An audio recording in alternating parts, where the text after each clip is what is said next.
bum.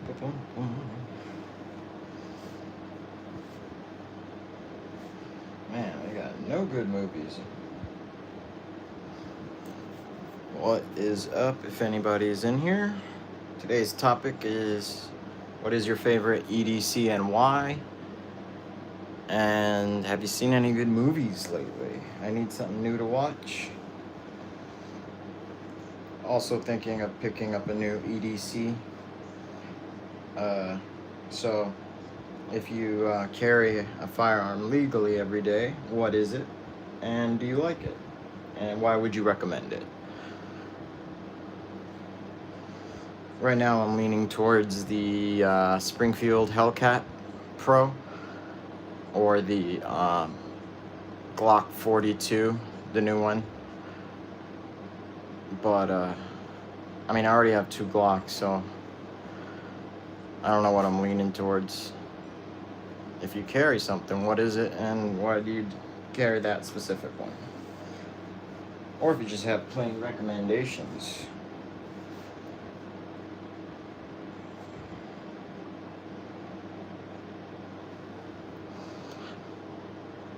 What do you, if you can't everyday carry, what do you use for home defense? And what made you go that route? Do you use a shotgun? Do you use a rifle, pistol, knife, baseball bat, sword, if you're in the UK?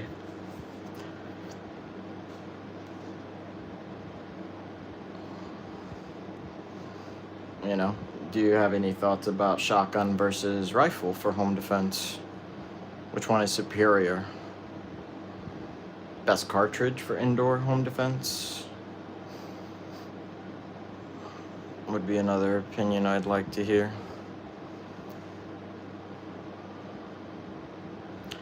But if you're just joining, tap that like button, double tap the screen, and let's talk about it. Tell me what your everyday carry is, what you use for home defense, or just whatever the hell is on your mind. Or if you have any questions.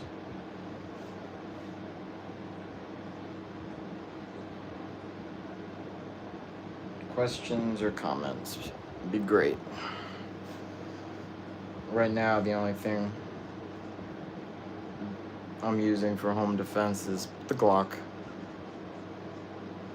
Out of all those, for some reason, I just shoot it best at the moment. I gotta train more with the PPKS.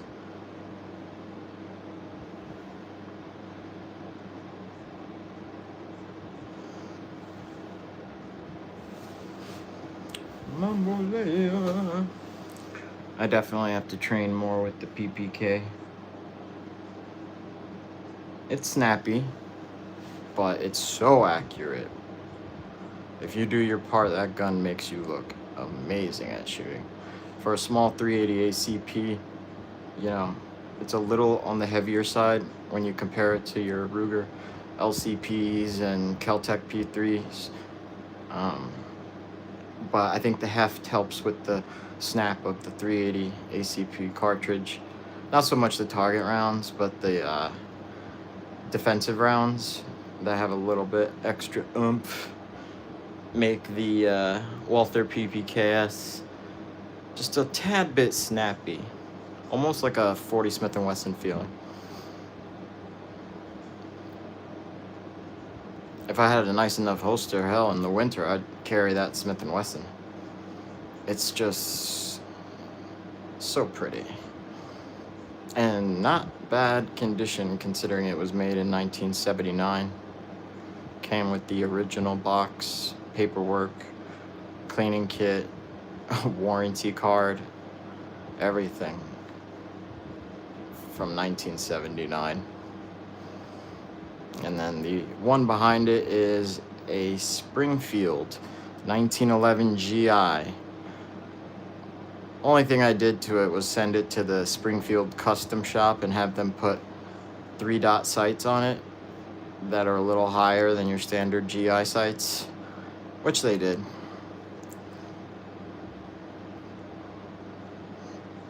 if I do anything else to it, I'd like to maybe get some Novak style sights.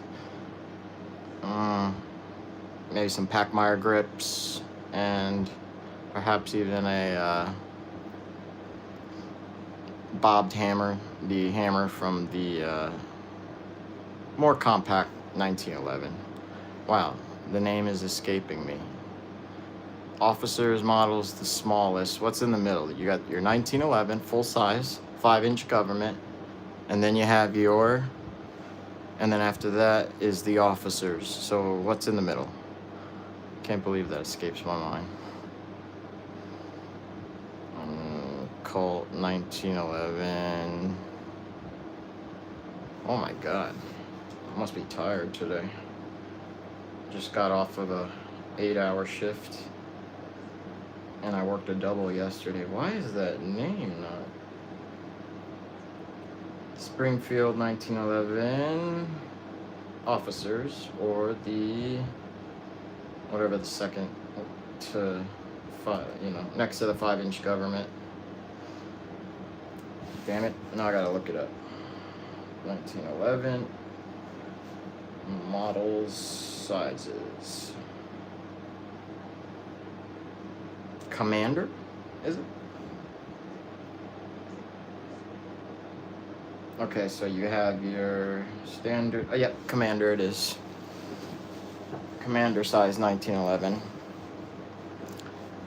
If anybody has one of those, tell me what you think. Or if you even have an officer size 1911, do you use it for everyday carry? And if so, how you like it, and how reliable has it been? I have a Kimber Custom 2 that I purchased brand new, and I've had nothing but problems with it.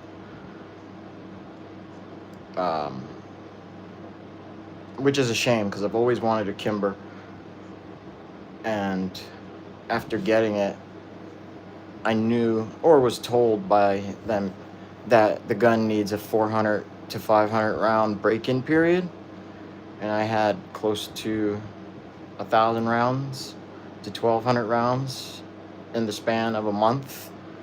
And even after that, for the last 4 to 5 months, I go every Friday to the range, and out of a box of 50 rounds of 230 grain full metal jacket, I'll get maybe every other magazine has 1 or 2 failure to feeds or ejection problems, which is a shame. I thought it'd be broken in by now. Very discouraging. And then you take that Springfield 1911 GI there, which I've had for about 12 years. No, longer. I got it for $559, brand new. Never had a problem with it. That wasn't because I shot it without cleaning it for at least 400 to 500 rounds, just to see how long it'd go before it started giving me problems, and I didn't get one. I know Kimbers are built to tighter tolerances, but I don't know, it's weird when a gun needs such a hefty break-in for it to be considered reliable, or before the company will even acknowledge that it might have an issue that you can send it in on, whether they have to adjust this extractor. But the extractor tension on the Kimber Custom 2 was great. I was just getting failure to feed, especially if I used the slide stop to try to chamber around. I would just get that nose dive. I know you're not really supposed to use it to lock open the firearm or to load it. Even when I slingshot it with my hand, I'll get a failure to feed. Then again, it's just your standard Kimber. Not like a Kimber Warrior or Kimber Rapid, Kimber Ultra. And if you're just stopping by, drop a comment or wave. Tell me what you E.D.C and how do you like it? Because I'm looking for something new.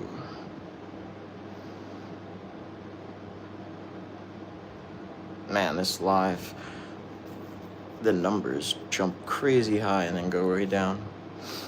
But I'd love to hear everybody's opinion in regards to, in your opinion, what is the best everyday carry piece? Do you change up what you carry, depending whether it's winter or summer? What's your preferred cartridge for every day, and why? How often do you get to the range to train with it?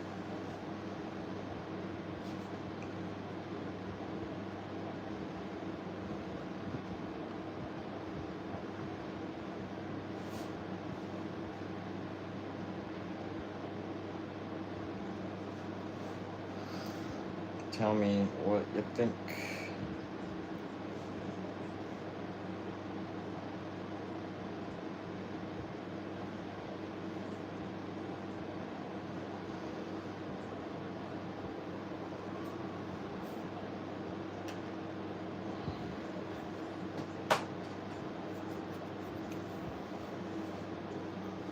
What do you like to everyday carry?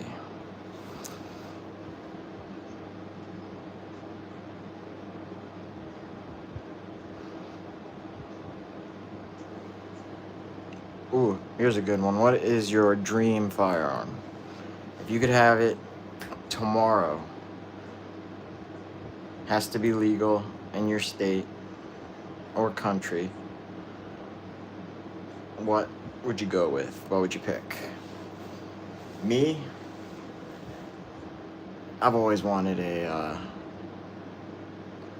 70 series Colt 1911 from the 1970s. That classic blued finish. But the prices on those are crazy. At least for me. This is my broke boy budget setup. Well, not crazy broke, but it's not like a high-end collection of firearms.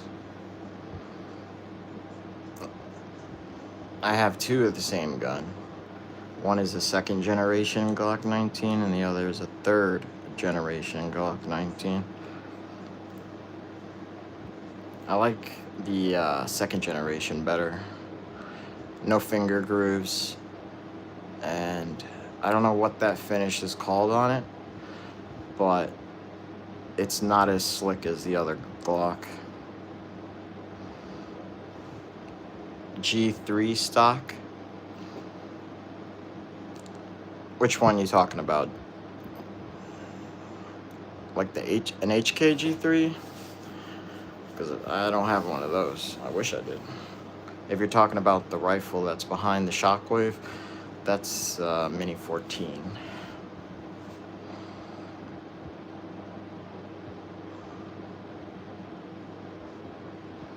I love the CZ family. I have a, not here, but in my cabin, I have the second gun I ever purchased. It's a CZ75B single action. And it is a tack driver. I initially bought a CZ75B Omega. It was used, but when I went to go pick it up, they had accidentally sold it to somebody else.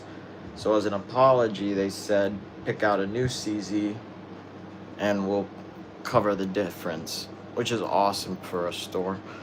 And they had a CZ75B single action that was brand new and at least $300 more than I paid for the other heavily used CZ. And I've had it for 14 years, and it's one of the smoothest guns I own. In fact, I'm thinking of picking up another CZ, and I'm stuck between three of them. The CZ P10C that came out recently, and the CZ75 PCR, which is a gorgeous firearm, and I think would be really nice for EDC or open carry. And as far as their rifles go, I'm really liking the CZ. Is it the Trail? Yeah, the CZ Trail that had that bolt action that has the collapsing stock and pistol grip. That's real small. You can get it in 223 or 7.62 by 39 and 300 blackout.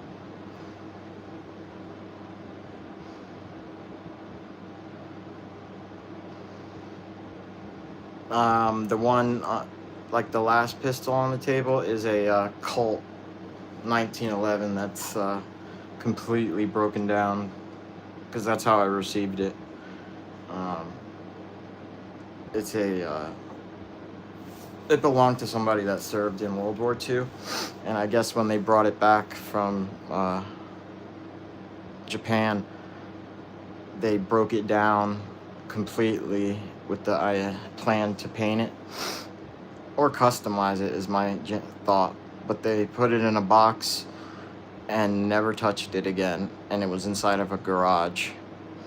So they gave me the box, and I've been slowly collecting pieces to try to put it back together. Ooh, the PDP Pro Compact. How do you like it? Because I saw one at my local shop that comes with the macro sight, the red dot on top, and I'm really tempted. It is gorgeous. I didn't like the full size PDP, but that small Pro Compact looks amazing. Not a bad price with the acro red dot on it. They're asking $9. I mean, I think that's MSRP, but with the red dot, you figure it'd be a lot more. I was considering a 6-hour P320, but I honestly don't want to get shot by the gun when I'm holstering it or looking at it wrong.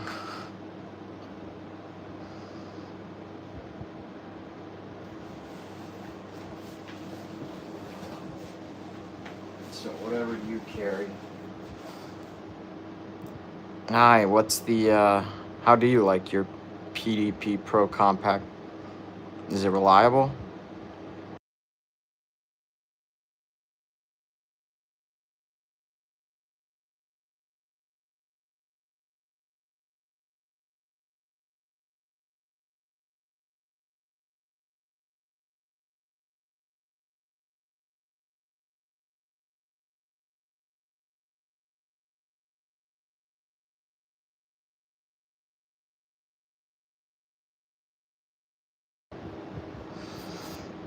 Hey, new to your channel, like the stream, and I like the chest rig plate.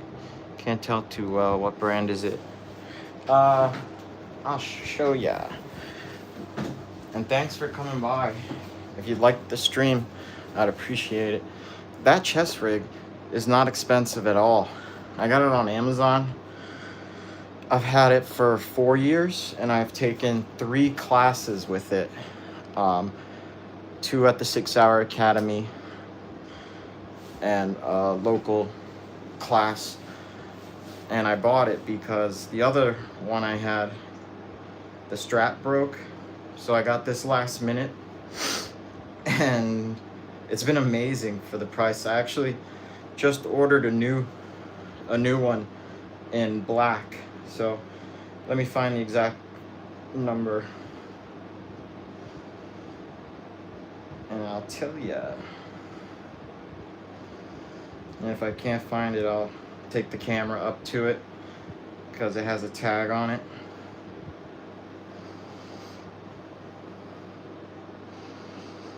Beretta ADX, believe it or not, I was considering one of those to go with the PPK. It really looks nice, the Beretta ADX. I like that you can mount a red dot on it. If I had waited and before I got the Walther PPKS, I might have gotten the Beretta ADX, the olive drab one, or even the desert color one. Is a gorgeous little pistol. Okay.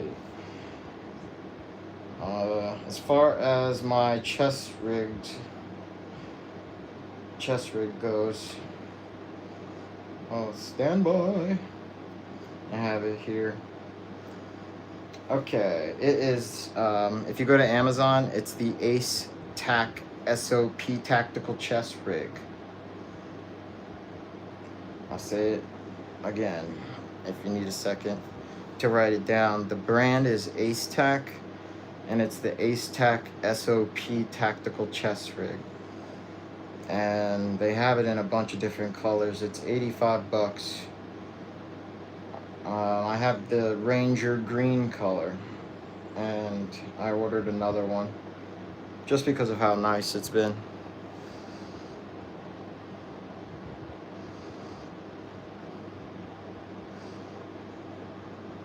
Okay, yeah, this one's been really nice. I have it hanging there.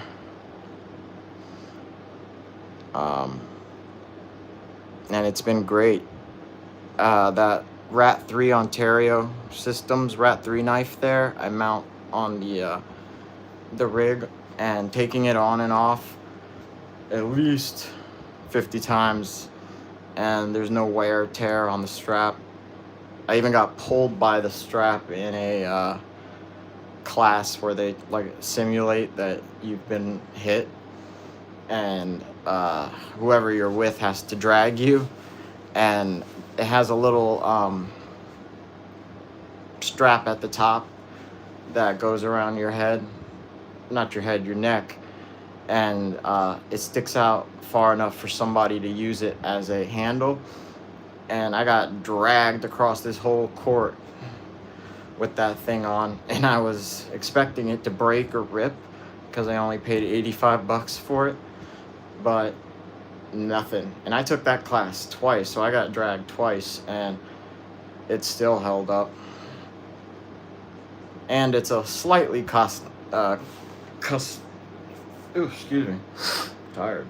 slightly customized. It uses a Velcro piece in the back if you want to get rid of the bottom pack. The bottom pack, I just have medical stuff in it. Best E.D.C for California, Wyatt? Is that what you, if you're in Cali, what do you E.D.C there? What can you E.D.C there? If you're in California, don't you have a, what's it called? The California roster of approved pistols? What's going on, Prime? Being a fan of firearms hobby, it's gotta suck living in California, because there are parts of California that are absolutely gorgeous, and I'd love to go camping there.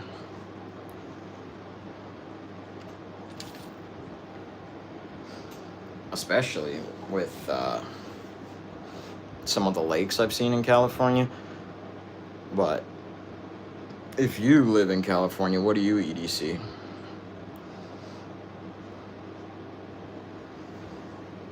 My state is a little less strict than California, but it's not far off.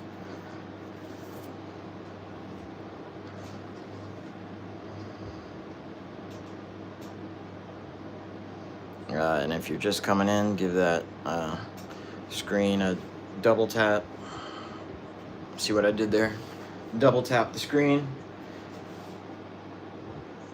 Like, double tap that screen like Tom Cruise in Collateral.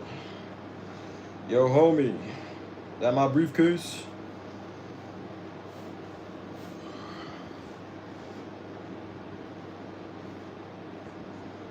Amazon has some surprisingly nice items.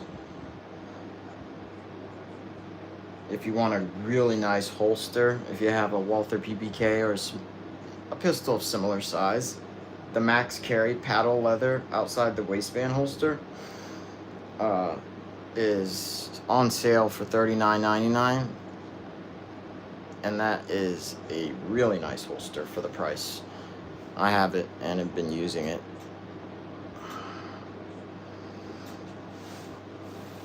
And there's a one for $39, and it's an inside the waistband holster that I picked up from them as well. Made at Relentless Tactical. Really nice.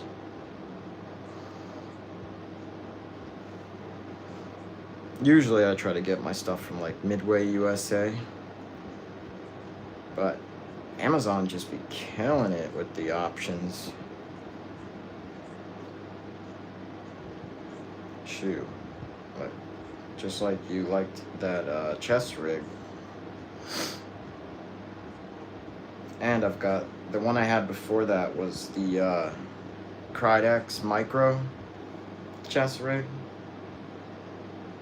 and that's the one I had that ripped on me. It got caught on a obstacle during a class and just ripped, which I expected. I mean, even the best chest rig setup would have probably ripped in that scenario.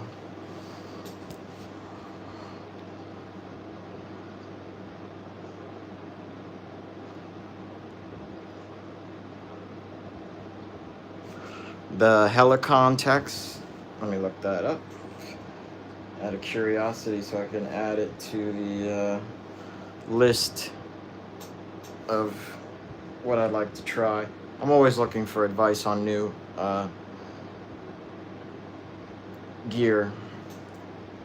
When I do a live, I write down suggestions so I can actually look during the class or after the session. Let's see, chest rig, save that. I'd like to get one like okay, I see it, Helicon Tex 109. Is that about right price wise? They look to have another one that's a smaller one for $59, but the Helicon Tex looks like a bigger chest rig. What gun would you use as a pistol for World War III? Oh, I don't know. Might be cooked for World War III. If I had to choose, maybe just nothing wrong with the 1911, but maybe my Glock 19.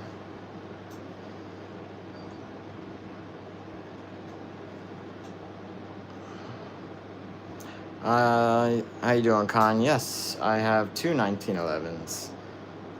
One behind the revolver there, and the other one is on the right side of the table all the way at the end. It's in pieces, but that one's a Colt 1911 that I'm trying to restore. It's been a little difficult though, because the original trigger that it came with was a pain in the ass to get out, and it looks like it was warped for some reason and crushed a little bit. So after I got all the parts to go back in, that's the only part that went back in, but it wouldn't allow me to insert a magazine because it was getting stuck on the side, and it's so brittle, the sides, that I'm gonna order a new trigger. I rock the Chi-Com chest rig from Helicon Tex when I first opened it, trying it out and swapping to the bag. Oh, nice. What is the knife called, mate? Which one? I got three here. I got the Spyderco, and this one is the K-Bar Zombie series knife. K-Bar had a I don't know if anybody remembers the zombie craze after The Walking Dead and stuff came out. K-Bar had a zombie series of knives. That's why it's that biohazard green, it's called. Yeah, sure. Hold on. You have to excuse me, it's dirty. I actually use this thing a lot. And I've had it for 13 years, about. It's even got the, I don't know if it'll zoom in, but it has the biohazard symbol. They have 3 models, one with serrations, one that's a Tonto blade, and just a standard curved. But I've used this heavily, and it's still tight as the day I picked it up. And the color is different.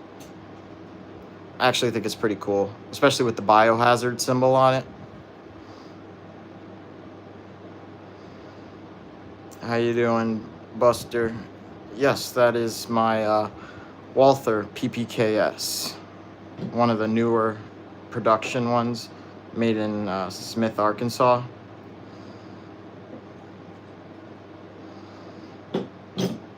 This one, this is a fixed blade one. This is the one I use in like the shooting classes and stuff, and camping. It's an Ontario, USA, Rat 3. It's just something small with micarta handles. When I first got it, I've had it for 2.5, 3 years. The micarta was a little too slick for my liking, but I just hit that baby with a lighter, and it actually made it a lot more grippable. And you can still get these for about $100. I don't know if they make it anymore, but it's the Ontario Knives Rat 3, and it also comes with this really nice holster for it with a metal clip that you can adjust, and for that price is not bad. I've used it to cut wood, rope, boxes, everything, and it's been great for the price. It's a shame they don't make it. They have one that's the next size up. Oh, and then randomly, I don't know if you can see it to the left, I have the Gerber. I'll let you check that one out. Open it up. This one I actually use to cut wood when I'm camping for the fireplace or the fire I'm making. But the handle is amazing. It's this rubber, and it just feels really good in the hand. And it's an excellent tool for camping, hunting, or just to have. Would I prefer a Glock or CZ? Maybe. I mean, the first gun I ever got was the Glock 19 second generation you see in the back behind the 1911. And then I got the CZ 75B single action. The CZ has the weight to it. I would like to try the CZ P10 ported that came out recently, and that one's a polymer. I'd like to compare that to my 19. The 19 is just hard to beat, it's just steak and potatoes, just simple, works, effective, reliable. The finish on it, I don't know why Glock ever stopped doing the finish that they used on the second gen, but it is amazing. Grips very well. The handles wear in and out of the holster without any issues. The one, the third generation by the lighter down there, has the Glock, I think it's called the Tennifer finish, and it's like slick. I can understand why it's good for holster, but as soon as your hands get a little sweaty or slippery, or in the snow, it gets hard to slingshot. But with the other finish on the second generation, I mean, your hands could be covered in soap and you'll get a positive grip to rack. Can you open the 1911 magazine? What do you mean?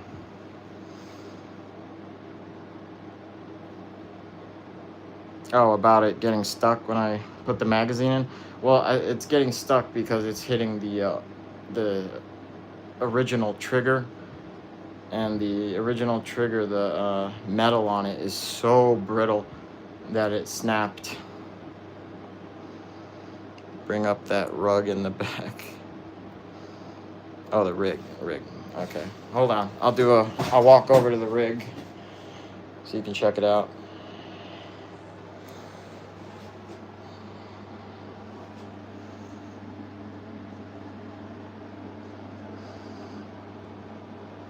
Really nice rig for the money, and has been fine in 3 classes so far without any issues. I actually just ordered another one in a different color.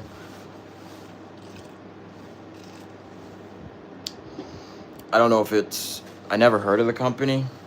I thought maybe for the price I'd be getting something like made for airsoft. But if it's made for airsoft, I mean, it is a steal. I don't know if you were here earlier, but in 2 of the classes, they had a drill exercise where you have to be injured and somebody has to pull you to safety. And both times they used the strap at the top that goes around the neck as a handle to pull. And I was getting ready. I thought it might break or something, but it's held together without any issue. How much? I'll tell you right now. 2 other people asked about the chest rig. I'll tell you right now. I actually saved it on my Amazon cart. Just hold on. Bring it up on the iPad.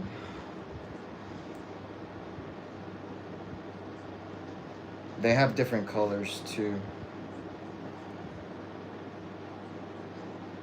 Oh, stand by. My iPad is lagging.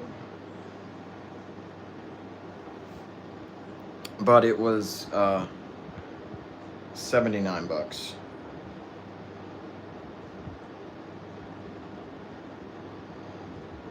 Okay, the chest rig is E.D.C. It is the E.D.C. SOP tactical chest rig. I'll say it again. That is the E.D.C. ACETAC SOP tactical chest rig, and this one is in it's called Ranger Green. They have it in black, coyote brown, multicam. The multicam is $109. The solid color is $80. The wolf gray is really nice for $85. I'm liking that wolf gray. Might have to pick up another one. But it's you can actually take off the bottom part because it's detachable. Because it's an expander wing pouch, or they call it a dangler pouch. So you can actually add to the chest rig if you got any Velcro items.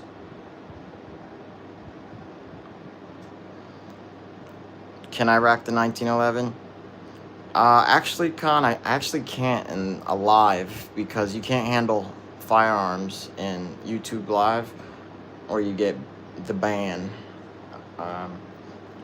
Gonna do another review. I have a couple reviews of the 1911 from when I first got it, but since then I've got at least 10,000 rounds through it. But that one's just your standard Springfield 1911 GI.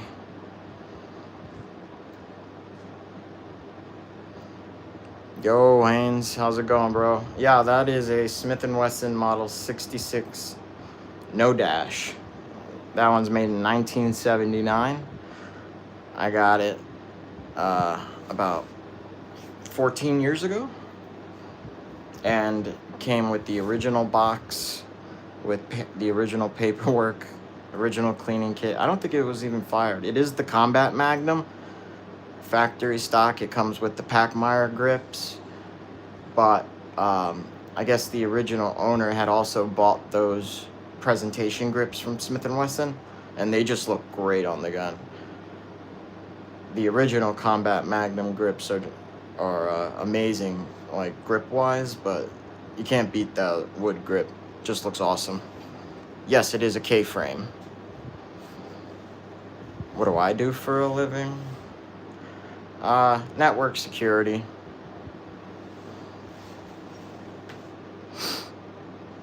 The Shockwave, Jones, is really cool. I actually like it a lot.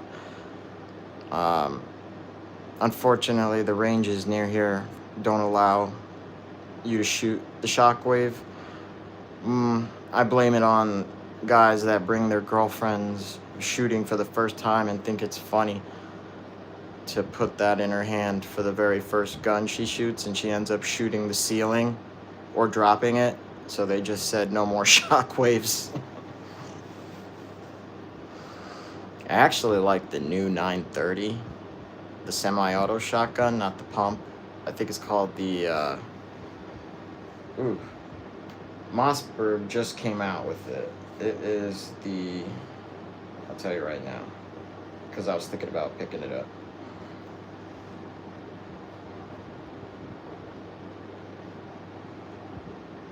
Okay. Or if I want a semi-auto, I was thinking about going the Beretta route.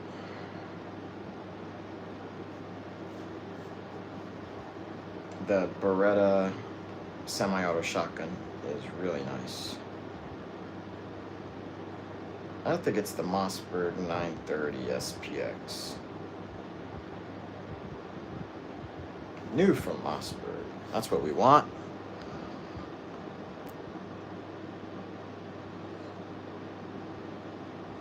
Looking for a network security guy. The Shockwave, yeah, it's dangerous as hell when you put it in somebody's hand that's never fired a gun before. That's why they banned them at the local ranges. But after one session with it, you get used to controlling it. There's some really good videos out there of running the Shockwave, like effectively and for accuracy on YouTube, that use the push-pull method when you're holding it up near your face to fire, if you're trying to get like any accuracy out of it. And it works. That push-pull method, it really mitigates like 50% of the recoil. Plus, if I shoot it with the quarter shells, really light on the recoil. And it's just smooth. That one's an old Mossberg Shockwave.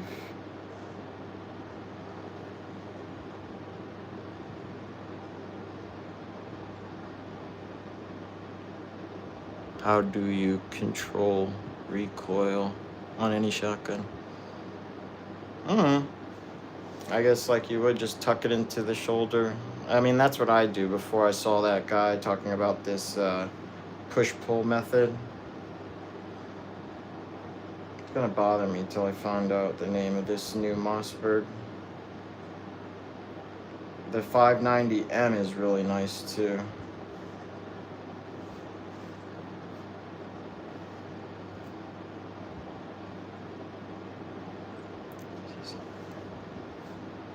Where do I live? I live on the East Coast of the States.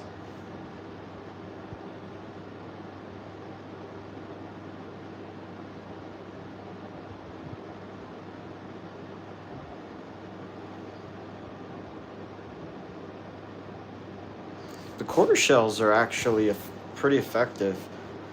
Um, I actually didn't think the quarter shells would feed reliably. That's why Mossberg came out with the new Shockwave uh, that has the different extractor and stuff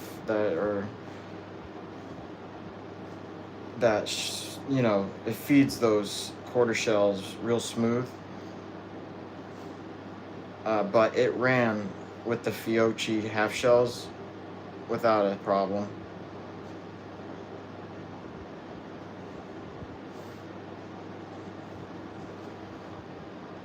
They're a quarter effective.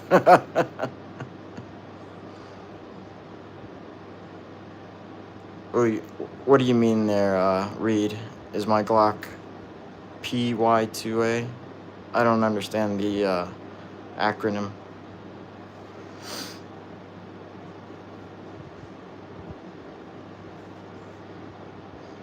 The Remington, the nightstick is really cool. I just like the wood furniture on it. But I already have a Remington. You can't see it too well. But I really wanted the Remington or the Wilson Combat Border Patrol.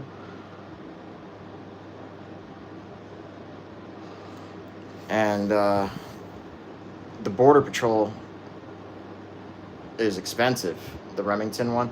So I went with I looked for police trade-in shotguns, and I found a Remington 870 Police Magnum for $250. And then I bought the Wilson Combat Ghost Ring sights, the Wilson Combat +2 mag extension, and the Tacstar side saddle, and installed it myself. And I think it came out just as good. There it is, hanging up in the safe room. And I actually think it's just as smooth.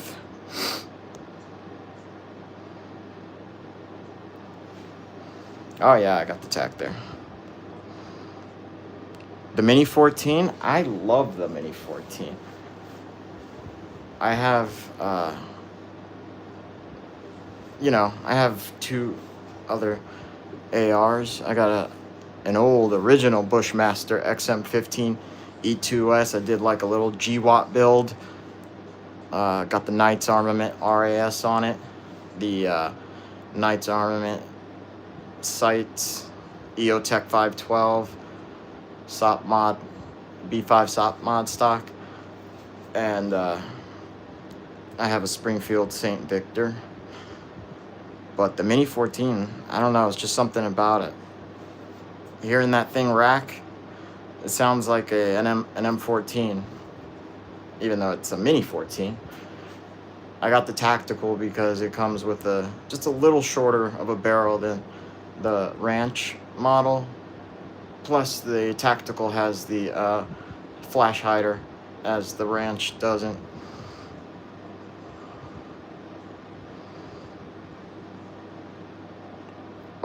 OPSOL Mini Clip 2.0 adapter works for the Shockwave.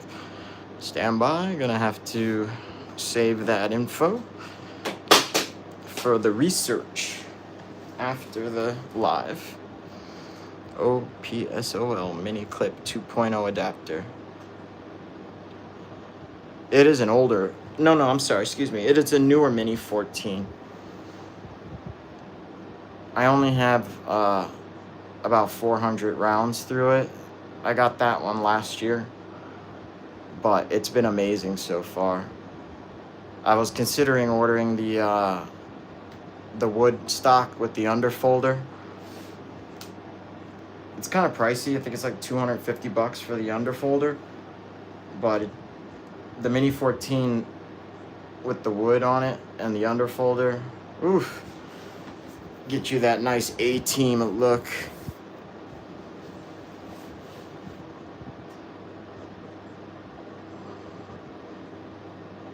The 870, I made a few videos of my 870 Police Magnum. Put Magpul furniture on it, +7 tube extension, and Wilson Combat jumbo head safety. Ooh, that's another thing that's on it. I got the jumbo head safety.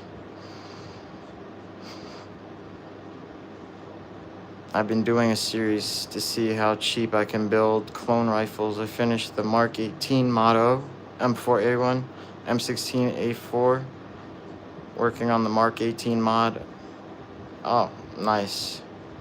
That's what here, I'll show you my little Mark 18 build. Not Mark 18, but so you got your XM15 E2S, Knights Armament rail covers, EOTech, the Modtech rear sights, B5 SOP mod stock. The only thing that's not like original to what it would be is the forward grip from Magpul and the pistol grip. But that pistol grip just feels amazing.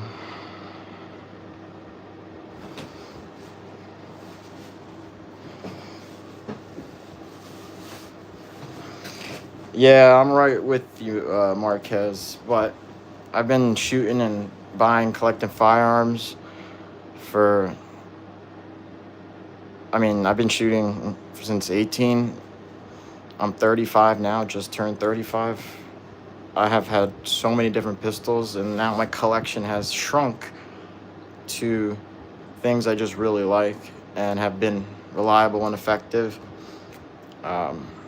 Yeah, I'm not into the latest and greatest. In fact, the next gun I buy, pistol, I'd like one that I can mount a small red dot on. I haven't gotten into the red dot craze on the pistols yet. I've fired them and tried them, but I haven't owned one myself. But I'd love to get one to train with it. Thank you, Marcus. Yeah, they are the most basic guns, YM. But they're reliable. Oh, and I also got the Marlin Camp Carbine, made in 1977. It uses the Smith & Wesson 9mm mags.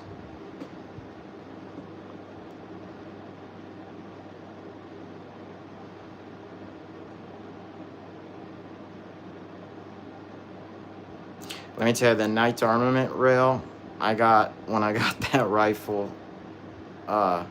in the early to mid 2000s, and it was a blemished rail, and it still came with the panels, and off the website it cost $179, and when I got it, it did not have any blemish on it.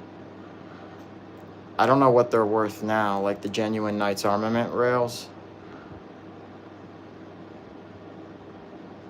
Gobble gobble, Aaron.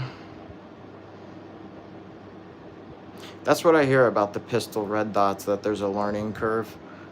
All my pistols right now are iron sights, but I'd like to try the red dot on the pistol.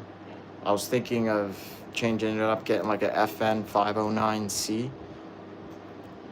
Maybe not get another Glock, because I've got two already.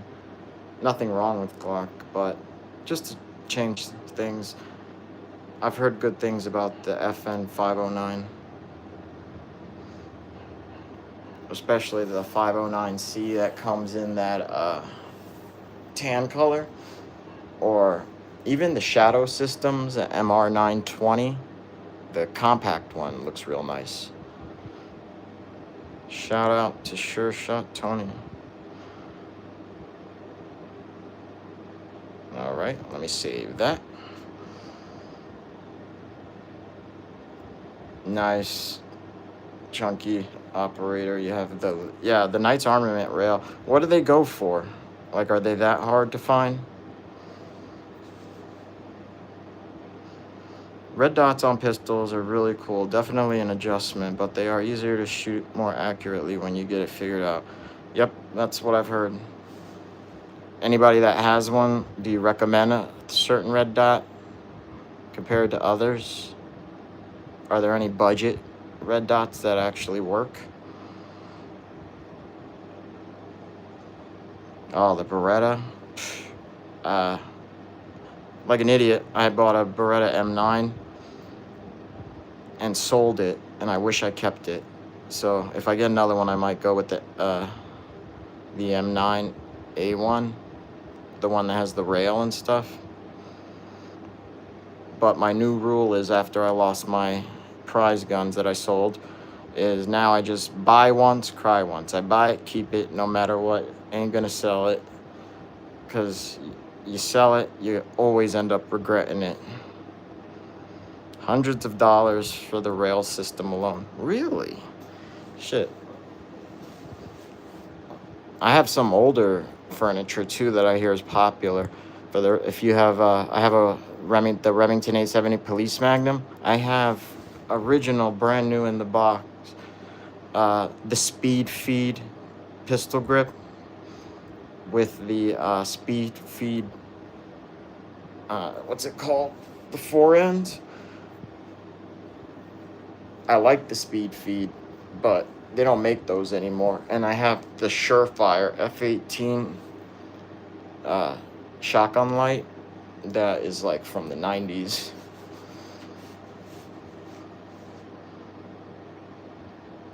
Chunky operator. Hold on. I got my iPad. Let me subscribe to your channel so I don't forget.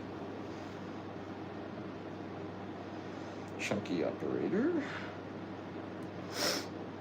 That way I can check out your videos so I can learn about some red dots. I got you, the Chunky operator.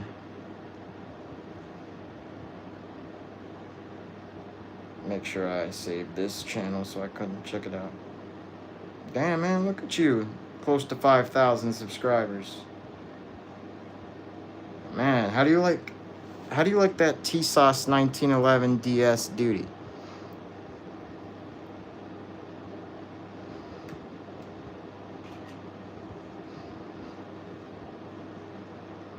Well, operator, if you get an 870 and have a P.O. box, hit me up, bro.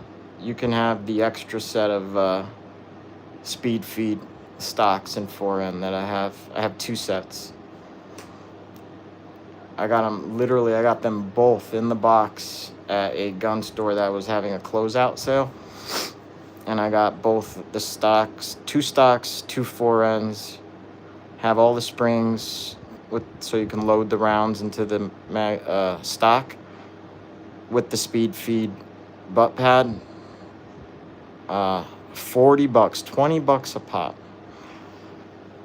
And they're just taking up space. I'm going to keep one in case I ever want to put it on the 870, but the other one, if you do a video and build an 870 out, I'll ship it to you. Just throw me a shout out in one of your videos.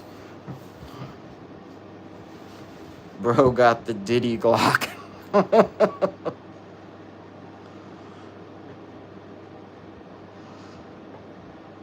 Austin, that's close. Good eye. That is a 2nd generation Glock 19. And then a 3rd generation in front of the Walther.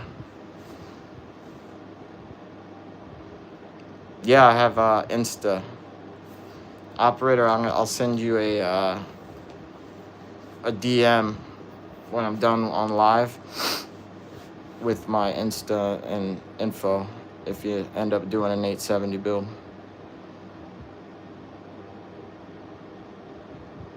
The little Glock in the back is a 2nd gen Glock 19. And then just a 3rd gen Glock 19 in front of the Walther. Next to under the Shockwave is that's just a mug, a coffee mug that has a pistol handle as the handle.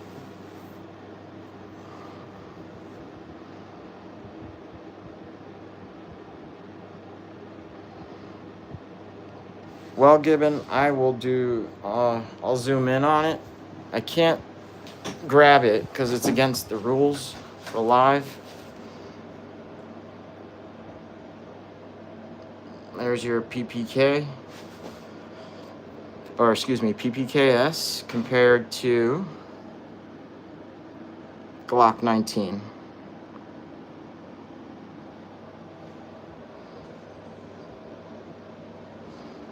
If that helps you at all. And I've got the Walther P22. I got the Walther P22 for $230 because it's digital camo, and apparently nobody wants that. And it was sitting in the shop forever.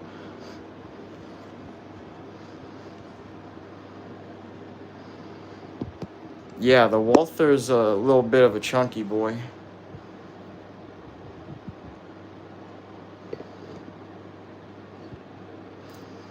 Do I have any AK style rifles? Not at the moment. I used to have a Wasser 1063, but the front sight was extremely canted, and I had jamming issues. I sent it back to the factory. They didn't even send me a new rifle or attempt to fix it. They just refunded me, and I never got another one, even though I bought a bunch of magazines, which I still have.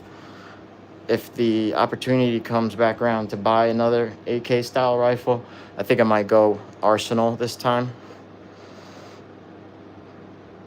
Unless you have suggestions. I'm not too up to speed on what's popping in the AK world.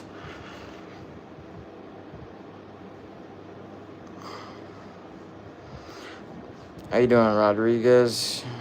Yeah, I know the Arsenals are probably impossible to get. Rodriguez, the reliability on that Walther PPKS has been amazing. I don't think I've ever had a jam. And that's a newer made Walther PPKS out of Fort Smith, Arkansas, made in conjunction for Smith & Wesson. Great customer service if you ever have any issues. Because when I initially purchased it, it had a gouge on the slide that looks like it was done in factory. Somebody dropped it at some point, but straight out of the box new. It had a really nasty scuff on it. Emailed Walther, no questions asked. Sent me a shipping label. I sent it out, and they refinished the gun and sent it back and had the firearm back in 3 weeks. They didn't ask for payment. They paid shipping and handling. They took care of everything, and they sent an additional magazine, some stickers, keychain as like an apology. So even if you got one of them Walther PPKSs and you had an issue with it, their customer service will take care of you.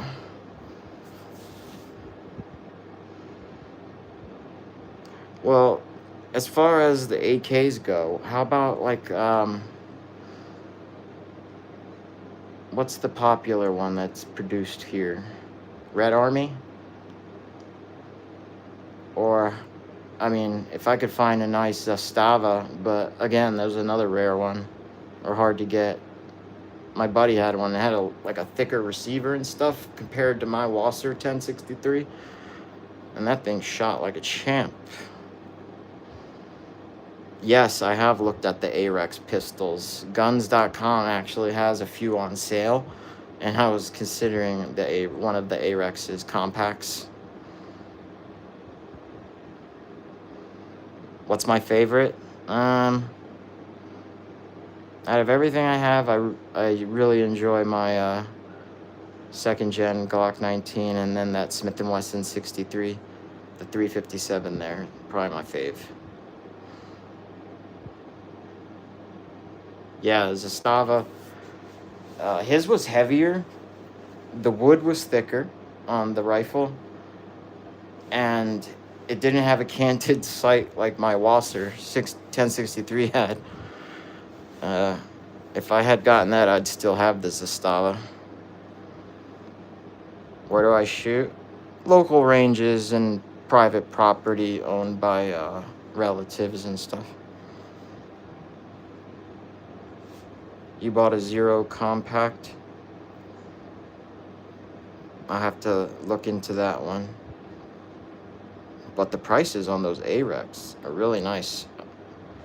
What do you think of have you seen those pistols from a while back? I think it's called a Sphinx. That is a nice looking. It's like CZ75 based. When they first came out, they were just around 1,000. They take CZ mags, but now you can get them for around 4. Austin, I have a CZ. I have a CZ75B single action.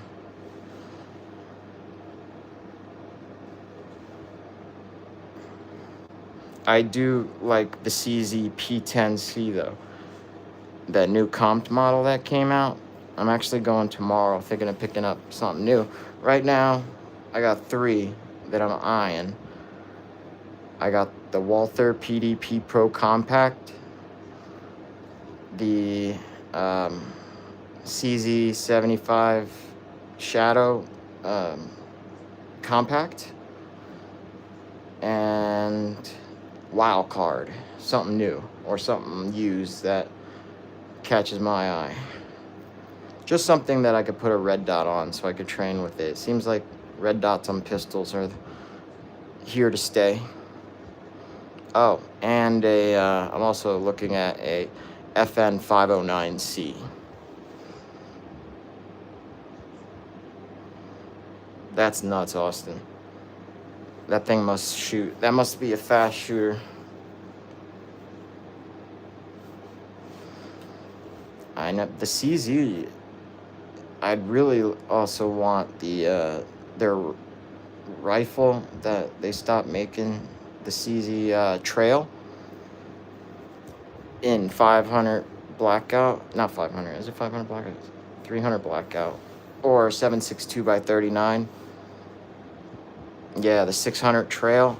Tell me that just doesn't look like a cool little setup. Little bolt action, collapsible, stock. It just looks like a fun plinker, especially if you could put a can on it.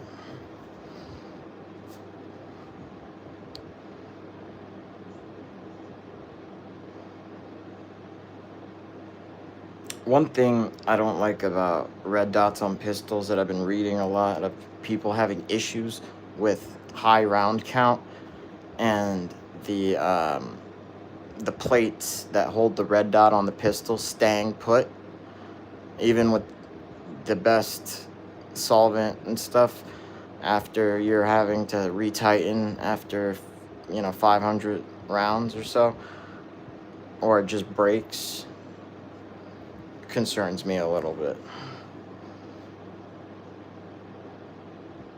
Budget, I'd say not above 1,000. And it can be anything, as long as I can mount a red dot on it, so I could try training with the red dot.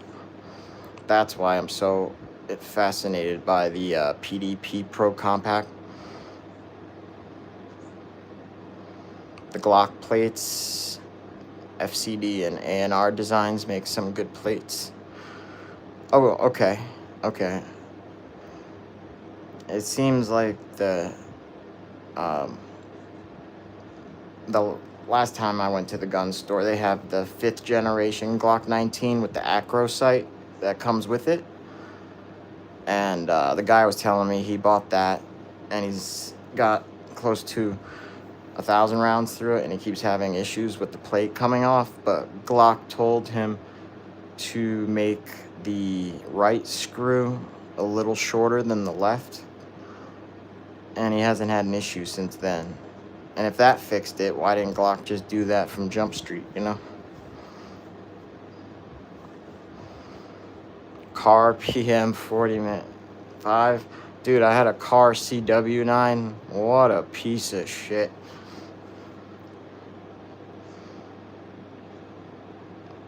CZ82 Milsurp. Hell yeah. I wouldn't mind carrying like a Makarov or something. CZ P10C ported with a Hollow Sun 508. Definitely. That might be in the cards. I might even go with that, because it looks like it's a tie between the CZ and the Walther PDP. The Mac 9 DS Comp, the Fusion Firearms XP.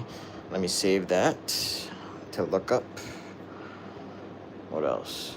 Shockwave, and it has to stay in the car because I'm a damn Canadian. Oh, I'm so sorry, Jonas. Yeah, that's a Shock 590 Shockwave. Correct. Good eye. The 90S Comp is an insanely good handgun for a starter, 2011. What about the Prodigy, the new Springfield Prodigy, 4.25 inch barrel? I don't have any 2011s and have never really looked at them until the Prodigy came out because of the price. But I'm just reading so many complaints about issues with the Prodigy.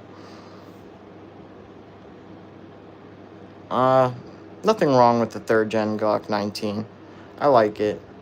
If I had to choose only one, though, between that and the second gen, I'd go for the second generation.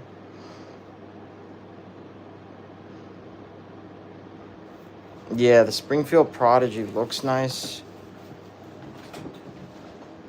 I love that grip.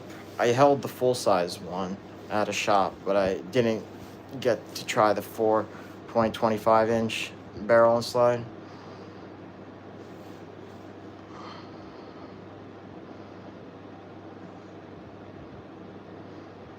Yeah, Glock is, like I said before, Glock 19, it's just steak and potatoes. Between the Gen 3 and the Gen 5, um, just because I have more shooting time with it, the Gen 3. I don't have a ton of shooting.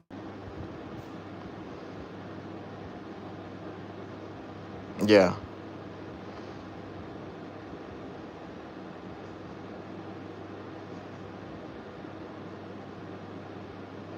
But, I mean, the Gen 5 has, what, better trigger, that double recoil spring, and changeable back straps.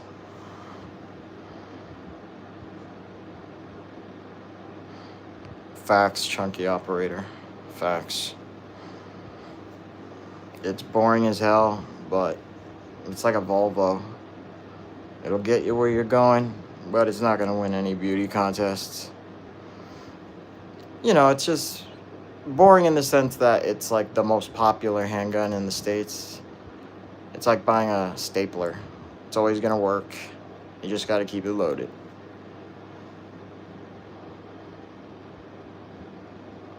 I love the Walther PPKS.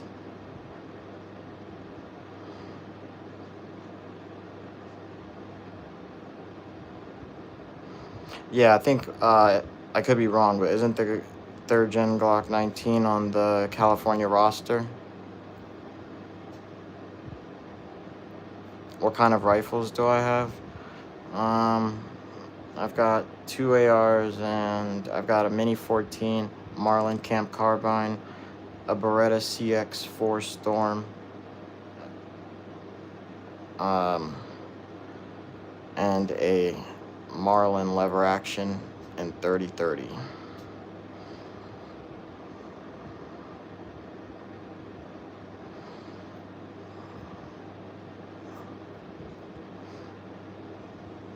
Yeah, and then I also have, not here though, I do have a Winchester 30-30 that was made in the 60s. It's a gorgeous rifle.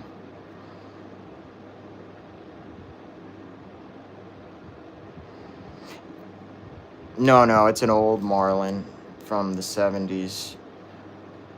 I wouldn't buy any of the mid-2000 Marlins, those Remlins. But now that Ruger acquired them, I hear they're back to good quality. One of my dream rifles is the Marlin chambered in 45-70, just in case I get attacked by a T-Rex.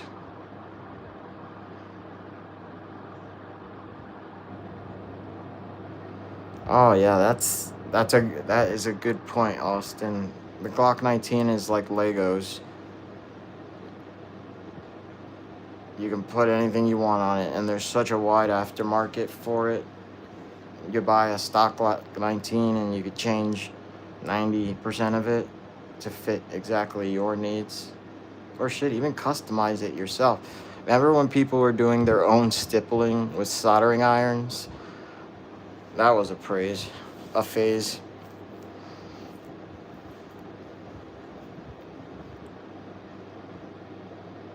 Yeah, I had a Marlin 1894C. That was a Remlin. It was chambered in 357 Magnum, which I want it to be as you know, to go along with the Smith and Wesson revolver. But my God, the quality on it was garbage. Nothing but issues. The finish rusted. If you tried to oil it and put it in the case, it would rust.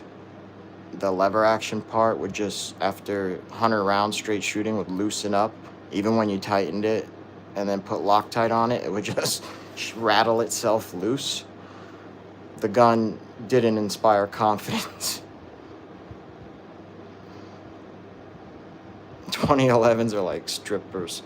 They're the most fun pistol to shoot, and they're hot as fuck, but they might leave you stranded when you need them the most. Yeah, and the 20, just like strippers, the 2011 will leave your wallet empty.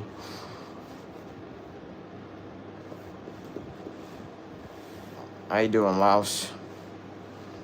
Es una barreta.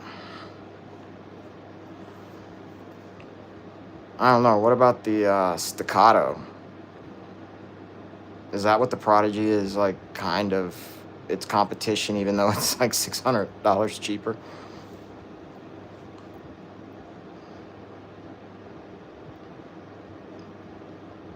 I know that a lot of issues with the Prodigy first generation, but you would think by now they've ironed off all the kinks. And I've heard Springfield has really good customer service, so if you have an issue with your 2011, apparently they'll fix it. I do have a Ruger SP101, but it's black. It's not the stainless one. And that's at the cabin as well. I think one of the cooler guns I have, I can't wait to pick it up. I have a Smith & Wesson 1076 in 10 millimeter. I don't know if anybody remember those things.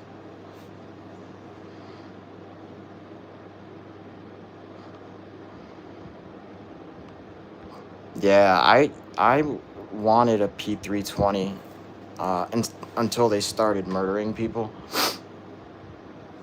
And I was like, maybe not. Even though that P320X, is it? Legion? Does look really nice. Soul Stealer, I had an M9.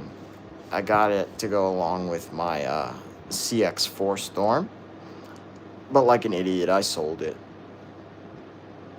I'm happy to say I have never sold anything since. Never sell. You only end up regretting it. Unless it's like a piece of shit. I actually just sold a month ago a Kimber Custom 2. I've always wanted a Kimber. I found one at a reasonable price. Brand new. Got it. Did the 500 round break-in. But nothing but issues. Constantly. Failure to feed, failure to feed, failure to eject. Extractor tension good. But still failure to extract, failure to feed. I think I had close to 2,000 rounds through the Kimber Custom 2. And out of every magazine, I got 1 to 2 failures. And unfortunately, Kimber tells you, you need that 500 round break-in before we'll even consider talking to you. Anything that needs that much of a break-in to be reliable, I just lost all faith in the gun.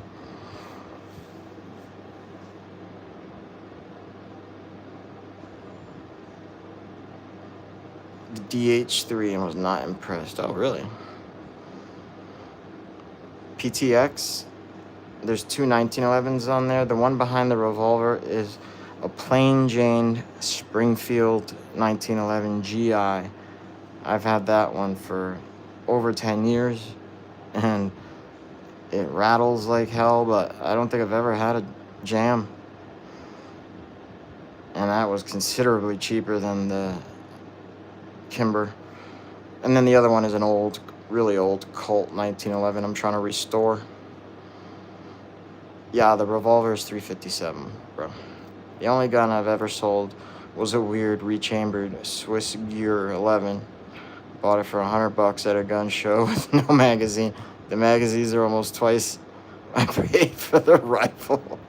Dude, they have at the local gun shop, they're selling. Do you remember that Brendan Fraser movie, The Mummy? Obviously, you know the two pistols he had, the Camelots or something like that? They have those and they're trying so hard to get rid of them. But they're like, good luck finding ammo. They said that shit is like impossible to find. They said I'm more likely to find unicorn shit than ammo for those Camelot pistols. But it would be kind of a flex. What kind of a chest rig am I running? Oh, I just forgot the name again. I'll tell you right now. That is the... Saved it. Close. Oh, wow, I guess I didn't save it. What do you think of the new Taurus? The one that has the red dot with the smooth,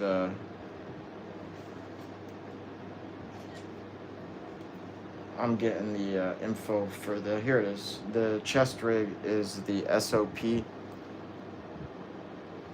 Thank you, man, I appreciate that. It is the Ace Tac SOP tactical chest rig.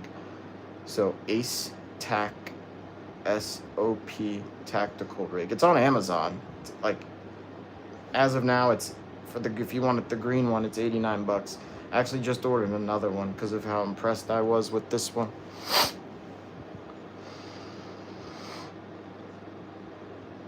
Yeah, PTX. It's a Smith & Wesson model 66. No dash, made in 1979. Next live I'll bring out the original box and cleaning kit and paperwork that came with it.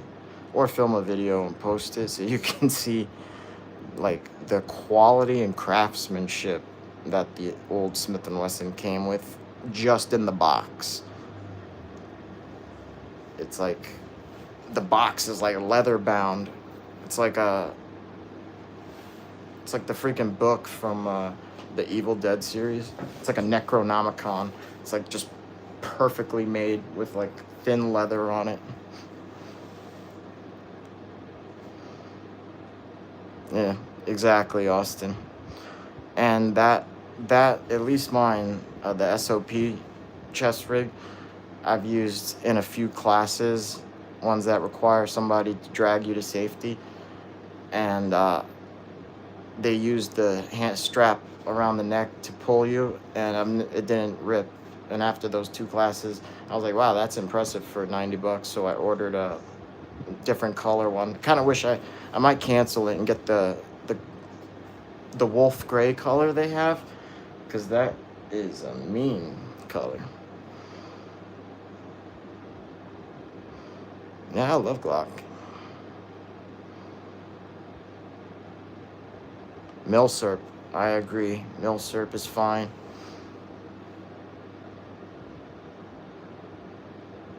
Yes, Steel, I have a Judge. I actually gave it to my father because he liked it. I liked it too, but the only issues I had with it was whenever I shot it, the 410 shells, the empty shells would expand, and you need like a little wooden dole to smack them out of the chamber. Yeah, I think Glock is like the Honda Civic of the gun world.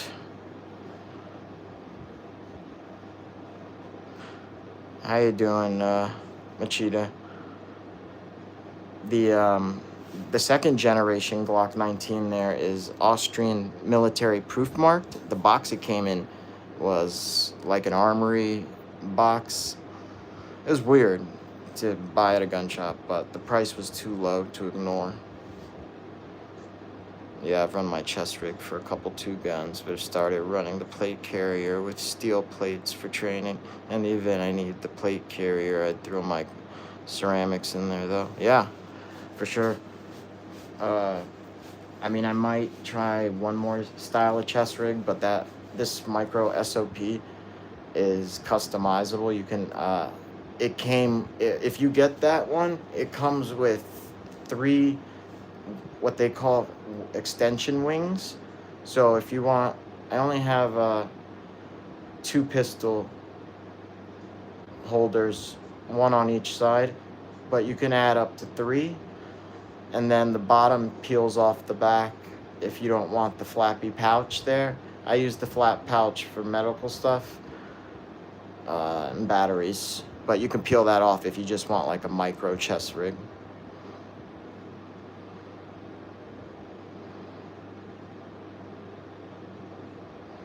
How many firearms do I have in total?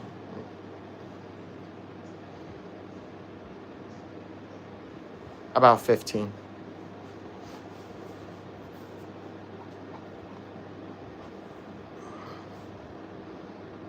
Oh yeah?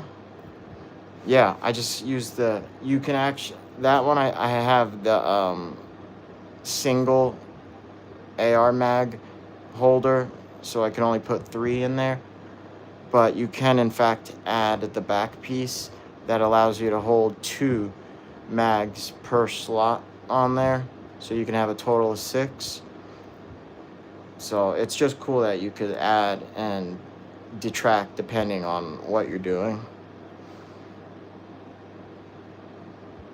Yeah, you can get a few more PMags in there.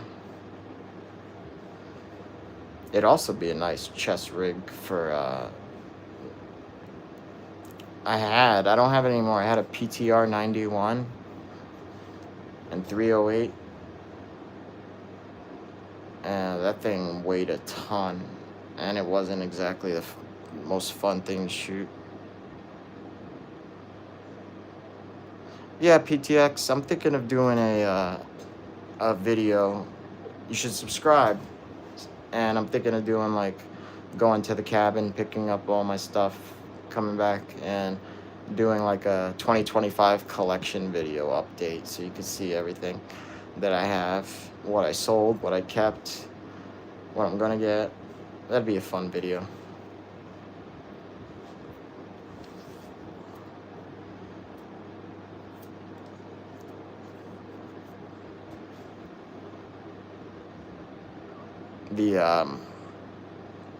Also, I'm going to make another video once I'm finished with that Colt 1911, because I've taken pictures of the progress of how it's gone. Let me show you the box this Colt 1911 came in, bro. Look at the other guns in the box. Dude, there's like 3 Colt revolvers in there from the 40s. And just a myriad of 1911 parts.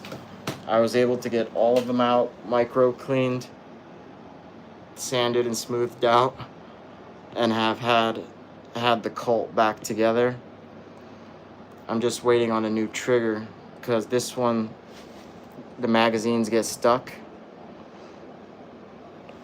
and it's so brittle that it snapped. And I don't want to put a 3-hole trigger in there. I want, your standard Colt trigger.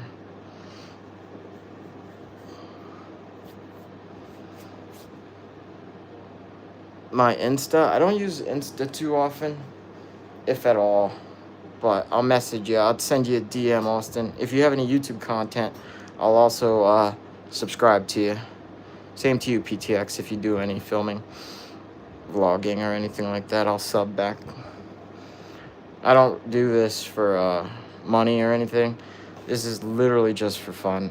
I don't even think I could be monetized even if I wanted. Even though I've had this channel for 16 years. No, yeah, 15 years. I have to look. I've had this YouTube channel a long ass time. But I like learning. Okay, I'll have to check it out, Austin. Ost Technical. Let me put that on my iPad so I can remember that. Yeah, I do this literally for exactly what I'm doing now. I love getting new info from people that are up to date on what's hot in the pistol or rifle world, or have channels of their own, info on pistols, stuff, history, movies, everything. I'm a big movie buff, especially horror and action.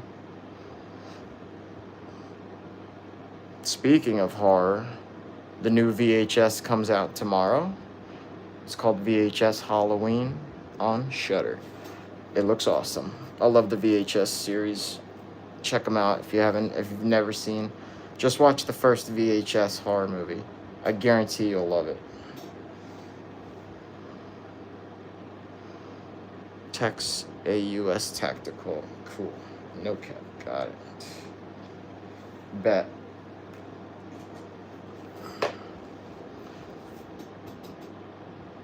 Thank you, Austin. Any thoughts on the Hellcat Pro? What would you upgrade on it? I don't have a Hellcat Pro. I do think they're pretty cool, especially the comped version. If I'm not mistaken, the Hellcat Pro comp is the gun that freaking Chad of a Hero used when that psycho walked into the mall to shoot it up, and that guy that was CCWing, young guy too, took out a Hellcat Pro and dropped him from across the food court. It had to be a 30 to 40 yard shot. One shot, guy with the rifle went down. Thank God he didn't get in trouble, because the mall was a gun-free zone.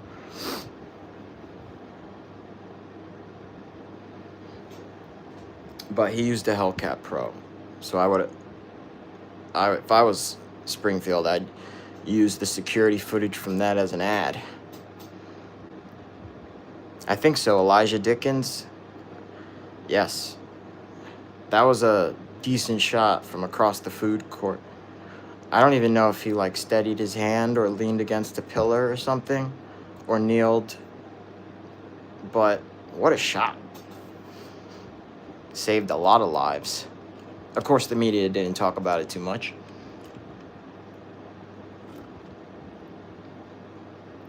No, that's a second gen Glock and a third gen. Exactly. The Dickens drill. Yes, I've seen that. I try to train as much as possible. I've had a lot of guns. After finding out what works, what I shoot, what do I enjoy to shoot, the collection kind of shrunk. All the money goes to ammo and training now. That's why I've started doing lives again, because this will be the first pistol I've purchased in about 6 years.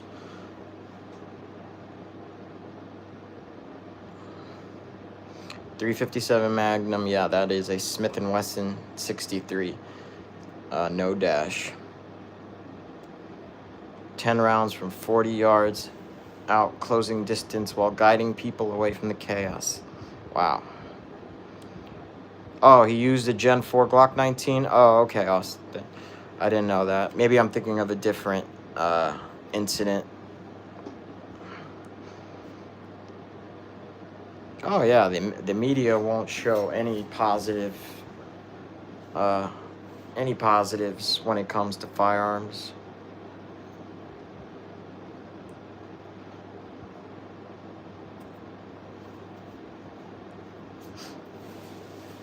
You gotta go to YouTube to get, when you find out a good Samaritan stopped the psycho. You gotta hunt for the story. It just doesn't.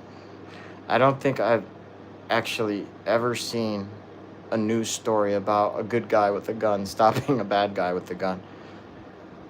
That's just me personally. No, scratch that. I did see about that YouTuber that was harassing that guy in the mall food court, and he pulled out a gun and shot him in the stomach.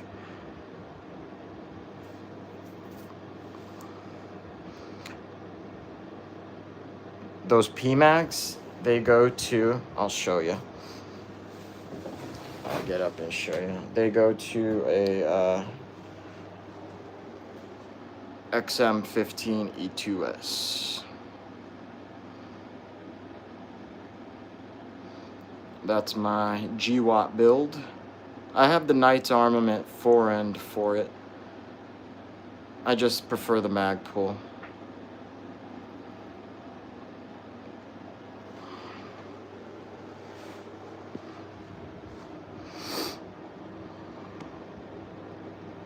Thank you, Luke. I appreciate that. I also have a Saint Victor, but I don't shoot that much.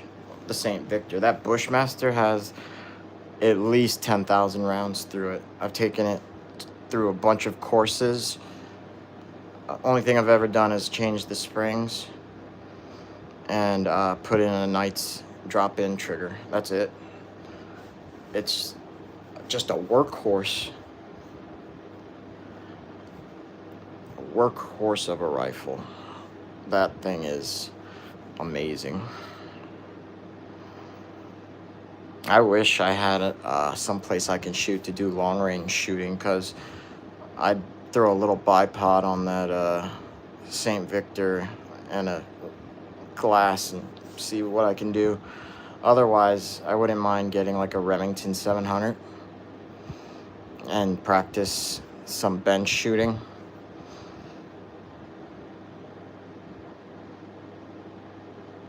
Oh man, yeah, the old DPMS, they made some good stuff. Remember the DPMS, what is it, the Oracle? And DPMS, was it the Panther Arms was the first to do like a budgeted 308 AR. Oh, I always forget the name, but that used to be like my dream setup. The DPMS, or the Panther, the 308 AR. When I started shooting, that was like the rifle to have. I got that pouch, the Kill Devil patch, Amazon. Just typed it in, and it just brought up a bunch of different ones, different sizes, and the pack was like $2.99. An SKS? No, if you're talking about the one with wood on it, that's a Marlin Camp Carbine, chambered in 9mm. Takes Smith & Wesson 9mm mags. It was made in 1977, I believe. At least that's what the serial number said. And then above that is a old Remington 870 Police Magnum that I customized a bit. I wanted a Wilson Combat Border Patrol, but they're about $1,400, so I dropped $250 on the Remington Police Magnum trade-in, and then I purchased the Wilson Combat Ghost Ring sights individually, and then I purchased the Wilson Combat plus 2 mag extension and installed them. Did the drilled and tapped on the for the Ghost Ring sights, and it's been amazing. That's another one of my OG guns, my first shotgun.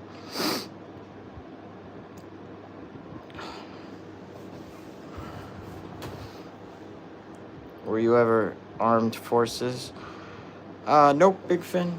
Never armed forces. Nothing but respect for people that are, though.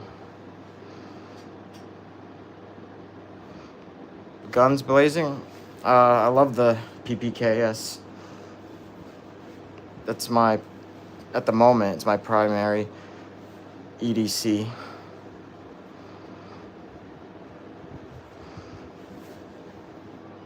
It's the 380 ACP, though. It's not the, I know Walther came out recently with the 32 ACP in like a blued finish. I really like that. More like a black finish, if I'm being honest. But I might add the plain PPK in black in 32 ACP to go with the PPKS. PTX, the Maverick 88, in my opinion, is the best bang for your buck gun on the market. I paid $179 for it, brand new out the door, and have put thousands of rounds through it. And the finish got so worn that I did one of those home Parkerizing jobs. Bought the kit off of Midway, and then put another 1,000 or so rounds through it. Never a problem.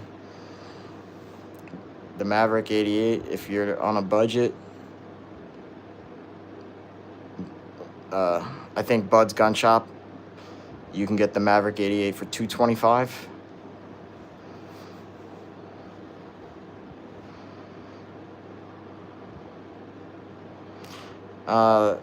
Perkins and the PPKS at the moment, I just have, I'll show you. Let me see. I can't read it from here, but they're Buffalo Bore 380 ACP 98 grain, jacketed hollow point.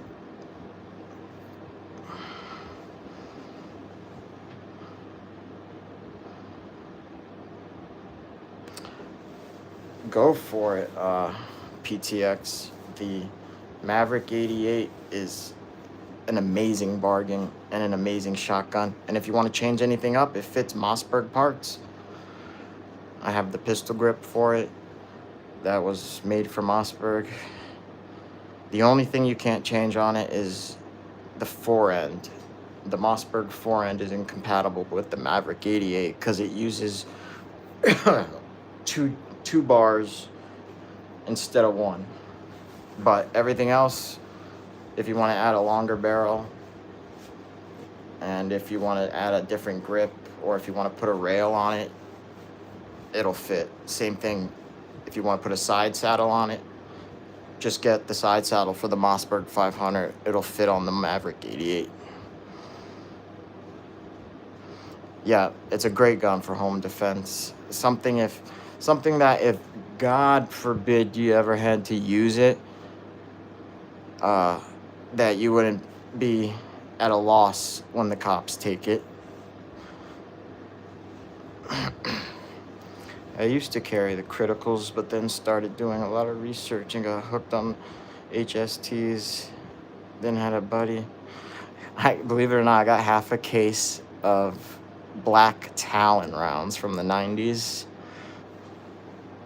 I don't know if anybody... I just turned 35, but I'm not crazy old, but the Black Talon rounds came out, and they had like a whole 60 minutes episode about, they're Teflon coated, and they had a surgeon talk about how these infamous Black Talon rounds went through vests and went into people and created shrapnel bombs and shit.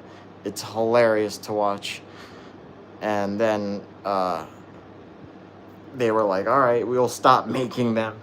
Nope, they didn't stop making them. They just changed the color to green and called them something else. But if you could get the Black Talon rounds, they're like a little bit of a collector's item.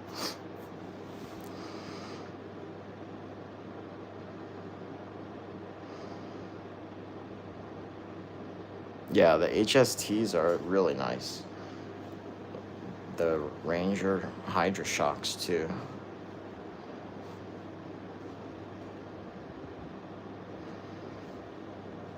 The local police department near me started using Glock 31s and 357 SIG. Apparently they got some amazing deal on them, and they came with a ton of training ammo and 357 SIG. Plus, you get a 357 SIG, you buy a Glock 40 Smith & Wesson barrel, and drop that in, and boom, you got 2 calibers, 1 gun. They even use the same magazine. And if you even wanted to go a step further, buy 9mm barrel and 9mm mags, and boom, they fit and they shoot. 1 gun, 3 calibers.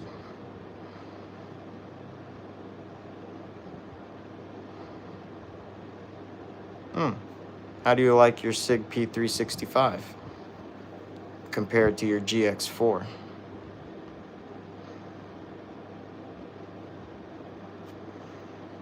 Don't forget to tap that like button. Helps out with the algorithm gods, even though I think I'm shadow banned.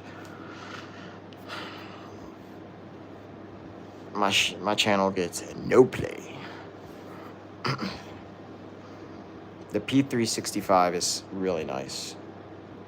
Don't have much experience with the GX4 from Taurus, but I hear good things.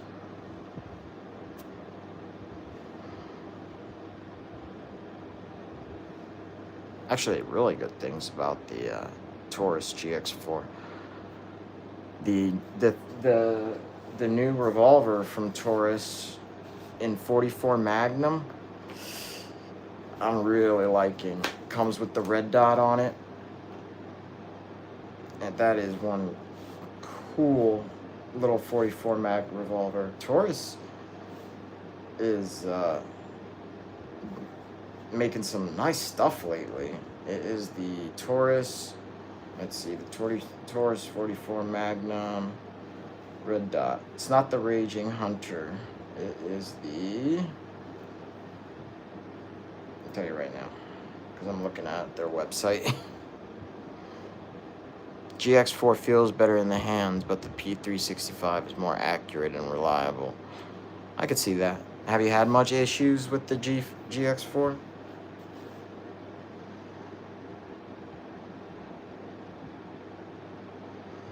Yeah, the new Taurus actually looks like a Smith & Wesson model 686 plus. Like they copied that design, but they added a red dot to it. Okay, so we got the Taurus Toro, first ever mass market CCW revolvers that allowed users to mount a red dot. It's actually got added to the California roster, believe it or not. It's the 856 executive grade from Taurus. Sub $450 revolver that fits the Hollow Sun. It's not a bad price at all. They have it in black and stainless.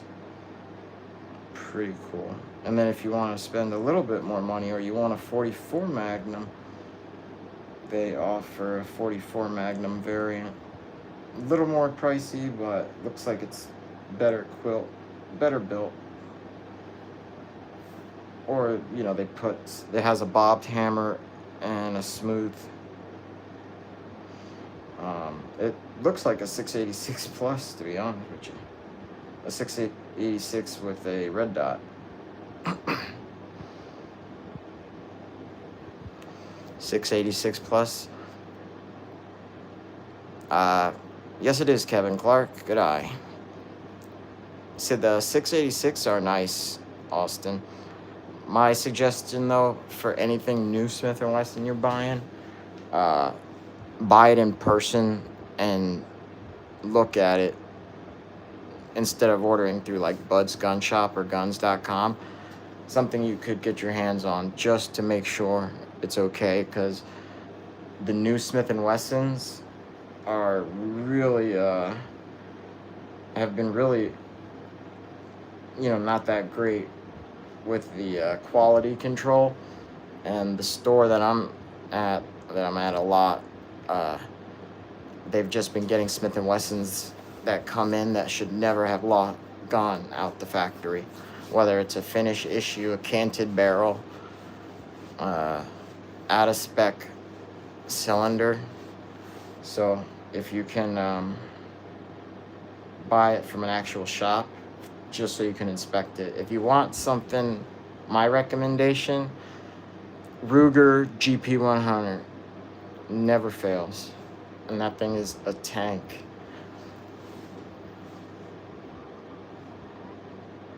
Yes, the quality control has gone down.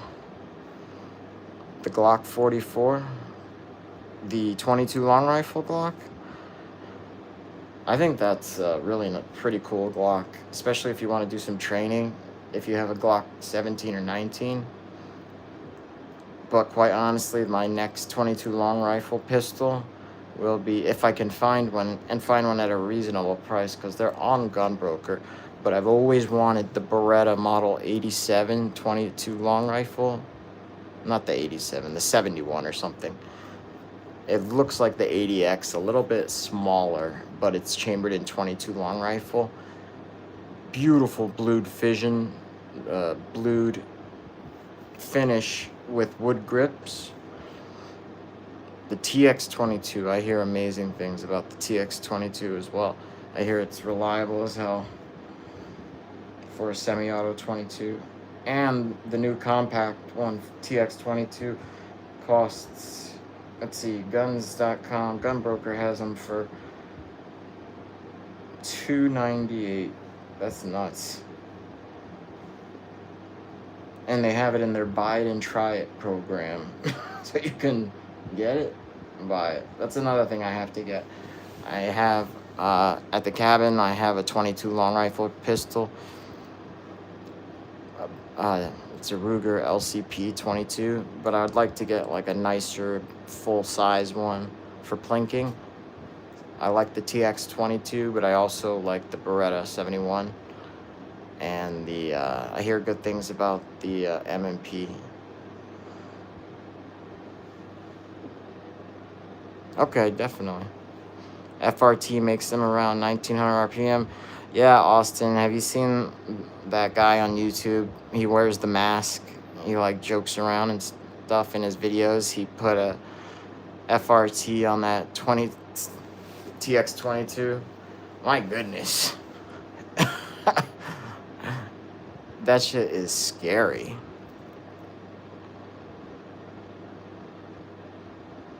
Yeah, they don't have to be semi either. Let's see. I'm looking at Gunbroker now. I mean, $278 for Ruger Limited Edition Collector Series Super Wrangler, 22 long rifle, and 22 WMR, 5.5-inch revolver, $278. But that's a single action. I kind of want a semi-auto. Glock 43X Limited Edition Coyote Tan, $500. Ooh, I like it a lot.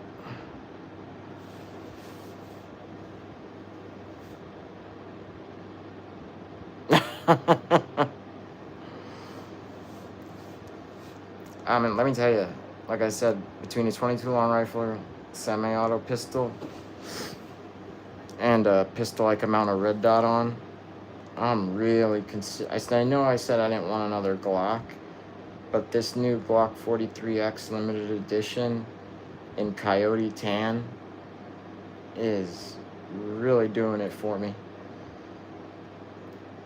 Just the color change up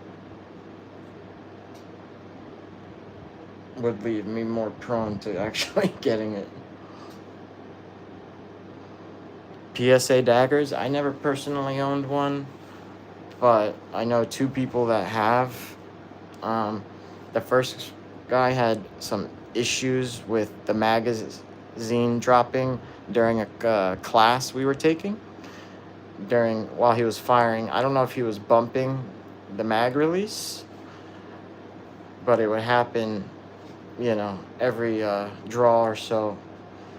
Not a lot, but enough. And then again, I know somebody during a class that brought two PSA daggers, one that he customized and a backup, and he never had to use the backup. In fact, somebody with a Glock, their gun went down, and he let them use his backup PSA dagger, and they used it through that entire class without one issue.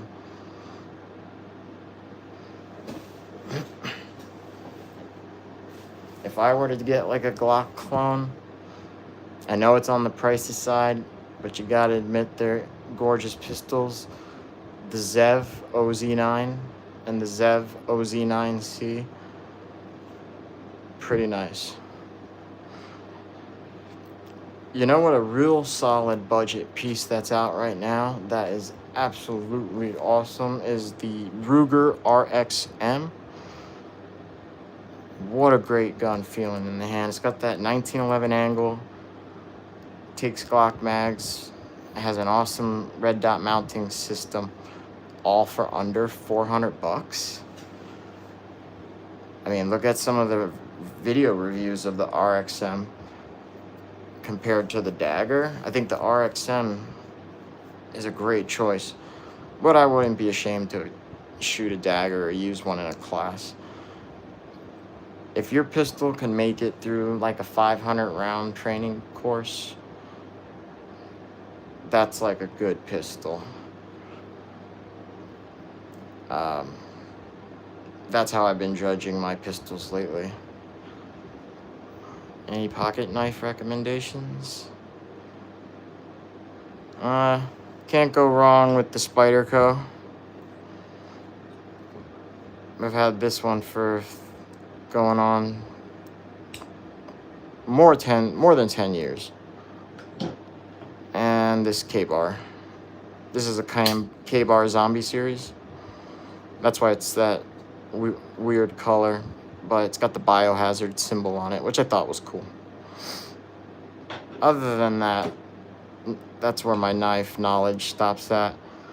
I kind of wanted a Benchmade out the front, like with the button on it, ever since I saw oh man, what was that Will Smith movie where he's by himself with the dog in the city? Man, that's gonna bother me now.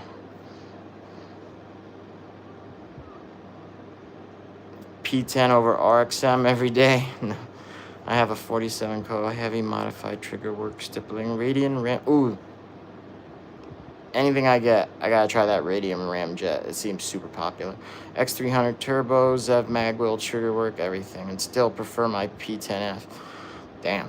All right, now I gotta keep looking at the P10. Einstein. I am legend. Thank you, sir. No, now you guys are the legend. Thank you, Austin. I am legend. Yeah, when he was hanging upside down, he took out that Benchmade blade. I thought that thing was so cool until I went and saw that they cost about 600 bucks. And I kind of went,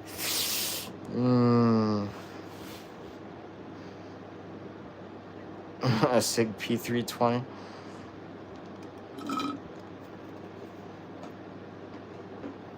Oh, nice. Einstein, the P365. Austin has one of those, I believe. Would you say the ramjet actually helps with the recoil mitigation? Or do you think it's psychological? Or do you actually feel that it's more flat shooting? Or is it adding just a little counterweight on the barrel that makes the perceived recoil seem less? Or does it actually reduce recoil? Because I might get one for my Glock 19. Or get like the 43X and put a ramjet on it with like a red dot on the back. I think would be a solid E.D.C setup. No longer. I had an X macro, but ended up selling it to a buddy of mine who wouldn't stop bugging me about it. Yep, been in that situation before. I had a HK 45 after the Book of Eli came out, and he had that HK 45. I was like, now that's a sexy movie gun. Let me go pick one of those bad boys up. Picked it up, had it for about 2 years, and then my buddy kept nagging me saying, when are you going to sell it? When are you going to sell it? So I sold it to him. He still has it to this day, and it's still an awesome pistol. I might try the HK 45C though, because they have them at Bud's Gun Shops, sub $500 on sale, which is crazy considering they were $1,000 guns when they came out. The compact version looks nice because it has like the P2000 lower half with the HK 45 slide.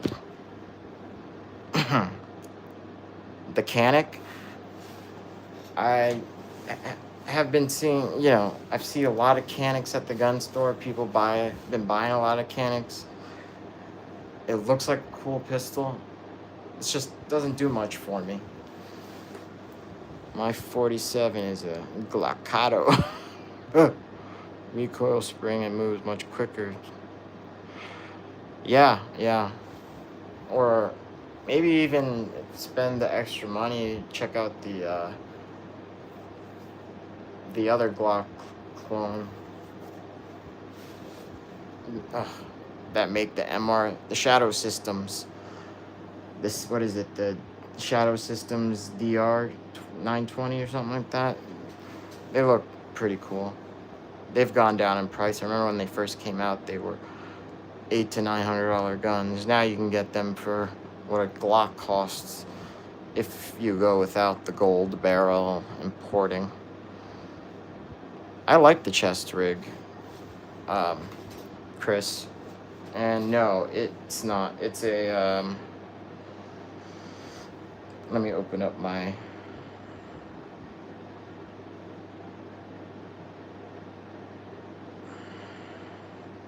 Amazon thing so I could tell you what it is.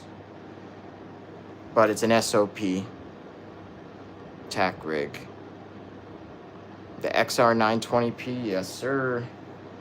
It's kind of pretty nice.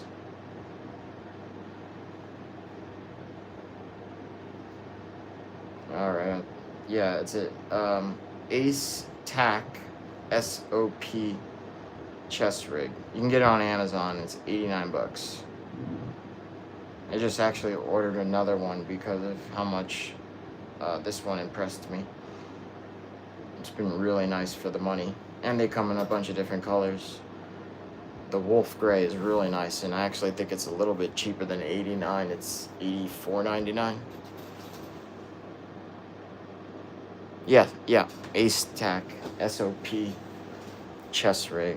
I like it just for the fact that you can detach the bottom pouch and add to it if you want it bigger, or if you don't want a dangle pouch.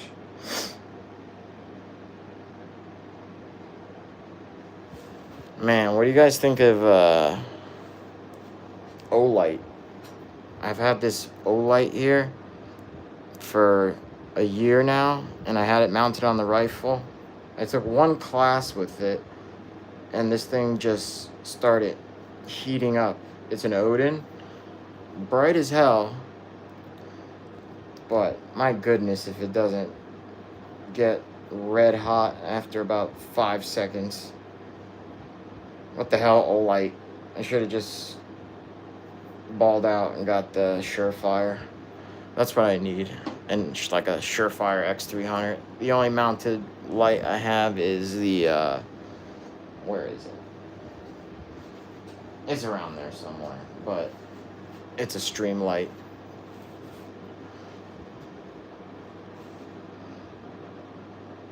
Yep, you said it, Chris. Which is sad, because the O-Light wasn't exactly cheap. And the mount, I got the O-Light and the mounting. I should have just went with a Surefire. But I feel like we were led astray by sellouts in the YouTube gun community that were hailing O-Lights or singing O-Light's praises, saying, get an O-Light. You don't need a Surefire. O-Light is just as good. My ass. Only time I can use this flashlight now is when I take my dog for a walk in the winter, because it doubles as a flashlight and a pocket warmer. Otherwise, it'll burn a hole into the pants and start smoking. But I'm gonna get my money out of it. Streamlight, yeah. I have the small Streamlight on the that I could put on the Glock 19s or any railed gun actually, and it fits great. And I've had no issues with it, especially I've taken like the class with it mounted, the Streamlight, and it never got loose. And even though it got covered with a ton of soot, it cleaned right off and never failed me. The O-Light one just doesn't look up to snuff. The Streamlight pen light that I found in a pond for like 10 years. Yeah, the best flashlight, right, in my opinion, little E.D.C light, which I have two of that are absolutely amazing because they just take one AAA battery. Is the Streamlight Micro Stream. Get it on Amazon. Sub $25 light. Super light. Super bright. 2 settings. One AAA battery. $25. I buy them as gifts. I buy them to keep them in a car. I keep it in the tack bag for class. You just can't beat it. I know Olight has some handhelds, but besides the one I just showed, I haven't tried any of them. Oh yeah, for sure.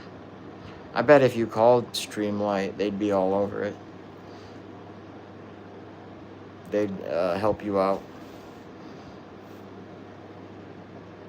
All right, everyone. I want to thank everybody for being in on my live. I will get back at everyone because my phone is about to die. Didn't even realize it. I'd appreciate if you liked the video. Give it a thumbs up. And, sub if you enjoyed hanging out. I try to do this once a week in between work. Once to twice a week. But I might do a new one tomorrow if I pick up a new gun, so I could show it off. So everyone have a good night. I will get back at you, Austin. I'll message you with a message so I can get to see those videos. And Braden, it was great talking to you, bro. And great talking to everybody. I got some new info on some products that I can review now, and I have something to read tonight. So, everyone have a good night. Later.